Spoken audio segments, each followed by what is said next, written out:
Blockage जब कम होती है, लेकिन बहुत कम भी नहीं होती, जैसे 40%, 50%, 60% ब्लॉकेज होती है, ऐसे केसेस में सिम्टम्स होते हैं एंजाइना के।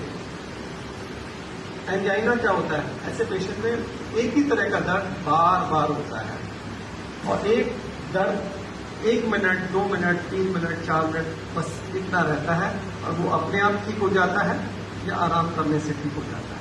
ऐसा दर्द बैठे बैठे भी हो सकता है, और कुछ एक्सर्शन करने से भी हो जाता है। जैसे आपने पार्क के 2 चक्कर लगाए, आपको कुछ डिस्कम्फर्ट हुआ, और वो जैसे आराम किया वो ठीक हो गया। ऐसा चल रहा है 2 हफ्ते से, महीने से, 2 महीने से, 3 महीने से, तो आपको इसको इग्नोर नहीं करना चाहिए। आपको ये सोचना चाहिए, इसको एंजाइना कहते हैं, और इससे ऐसा है कि ग्रेजुअली हो सकता है आपको ब्लॉकेज है, और इसमें भी आपको कार्डियोलॉजिस्ट को दिखाना चाहिए और टेस्ट करवाने चाहिए।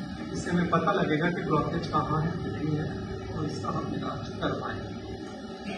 अब बताना चाहूँगा कि हम इसको डायग्नोज कैसे करते हैं। तो वह प्री डायग्नोसिस, डॉक्टर के पास जाएं तो डॉक्टर क्या कहता है? तो एक तो लो लेवल टेस्ट होते हैं, ECG, इको, TMT, ये तो होते ही हैं। ECG की एक्यूरेसी लेवल सिर्फ 30 to 50% है। 30 to 50% एक्यूरेसी का मतलब है यदि आपकी ECG नॉर्मल आ गए तो don't be very much happy. Despite normal ECG, you still can have heart disease.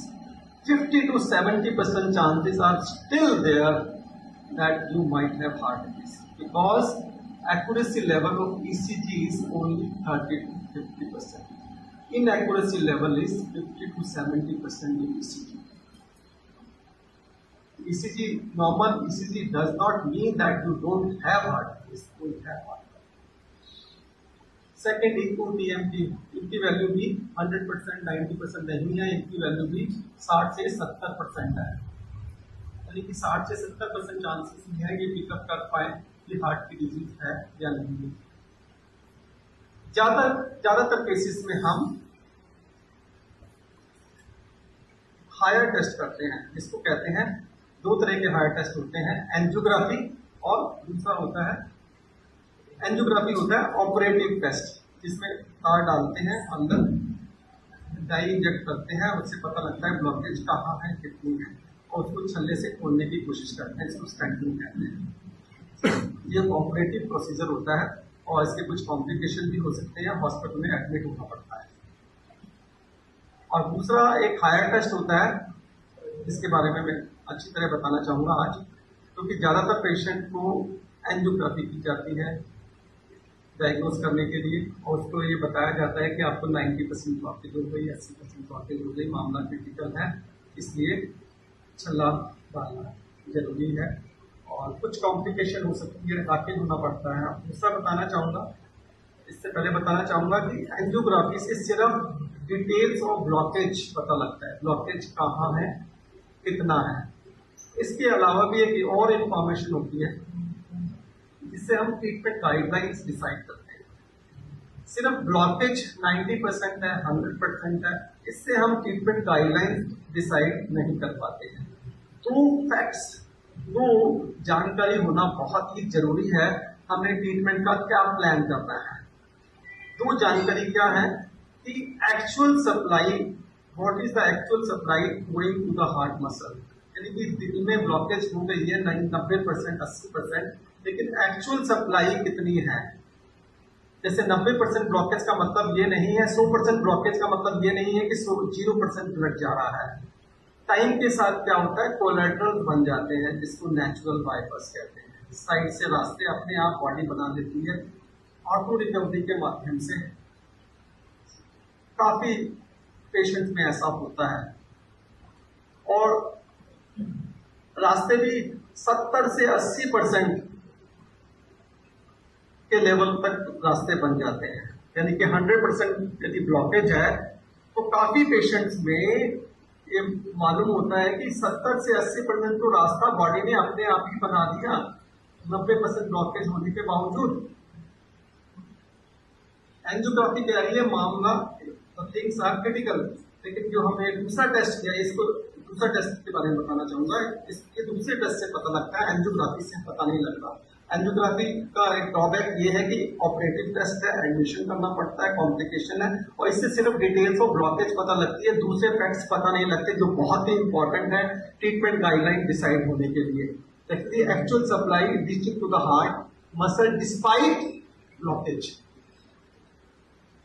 90% 100% blockage हो गई तो उस इन टेस्टों से ये पता लग जाता है कि 70% ब्लड तो अभी भी जा रहा है, तो things are not very critical. जो कमी है सिर्फ 30% की है डिस्पाइट 100% ब्लॉकेज। ठीक, जैसे कोई रास्ता बंद है इसका मतलब ये नहीं कि ट्रैफिक रुक जाएगा, साइड से रास्ते निकले हुए हैं वहां से ट्रैफिक टाइप हो रहा है, ऐसे ही अंदर भी होता है। लेकिन ये चीजें एंजियोग्राफी करते हुए नहीं पता लगती, एंजियोग्राफी करते हुए नहीं पता लगती, डॉक्टर नहीं बता पाते। तो एंजियोग्राफी की लिमिटेशन है, एंजियोग्राफी से मेन रास्ते के बारे में पता लगता है, कोलेटरल्स के बारे में पता नहीं लगता।